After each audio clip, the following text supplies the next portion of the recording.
Aujourd'hui, on est à la rencontre de Maëlle, Maëlle qui fait de la pirogue. Maëlle, bonjour. Bonjour. Alors, depuis quand tu fais de la pirogue?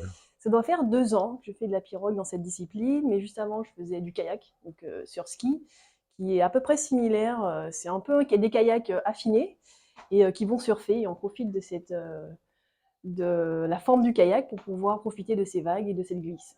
Alors, quelle différence entre le kayak et l'aviron?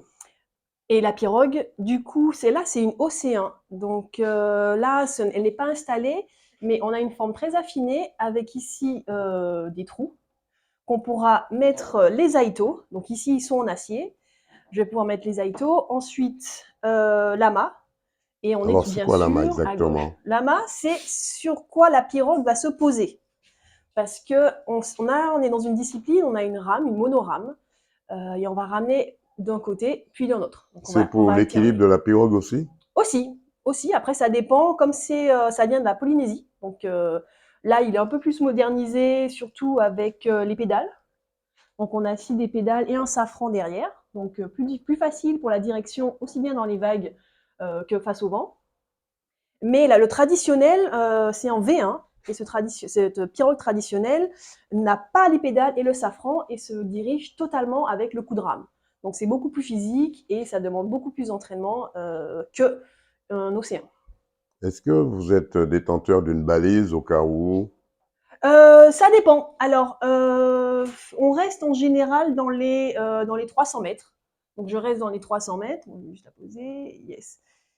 Si je reste dans les 300 mètres d'un abri, j'ai pas besoin de balise. Mais c'est vrai qu'en général, quand je fais des longues distances, il faut tout ce qui est voilà, matière de sécurité, moyens de communication, balisage et puis bien sûr, oui, GPS.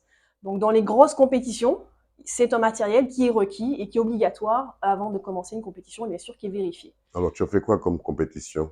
Alors, de ce niveau, dans cette discipline, j'ai fait The Race, qui est une compétition en janvier chaque année, qui est la deuxième compétition la plus longue au monde en downwind. Downwind, ça veut dire qu'on est dos au vent et que ça peut être que du surf. Donc, je l'ai fait en équipe féminine l'année dernière, en V4. Donc, on n'était que 4. Cette année, je le fais en équipe mixte, en V6. Donc, on est 6 sur une pirogue. Et on va essayer de viser cette année les 4 heures, en dessous de la barrière des 4 heures. Il y a une compétition prévue très bientôt? Oui, le 28 janvier. Le 28 janvier, donc on part de la Pointe des Châteaux à Saint-François et on descend Je jusqu'à la présume que marina. c'est en Guadeloupe, à l'île Sœur. Oui, bien sûr, en Guadeloupe, qui d'ailleurs, c'est une discipline qui est beaucoup plus présente et développée en Guadeloupe qu'en Martinique.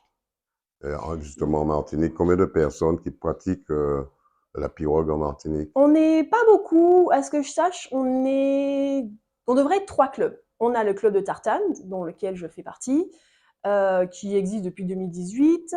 Il y a aussi un club dans le sud, aux Anses Alors, quand d'Arnay. vous dites le club de Tartane, c'est où exactement? C'est à Lens-Potoun, Oui, à Lens-pour-Tourne, juste juste à à côté côté du... de terrain de tennis, je crois. Voilà, exactement. Et on a, si vous y allez, vous allez sûrement voir près de la plage une pirogue rouge qui est posée sur l'herbe. Et pour 2 à 3 fois par semaine, on la met à l'eau. Donc, que ce soit pour le loisir, pour des découvertes ou pour des entraînements sportifs à visée compétition, on la sort. Le mot de la fin.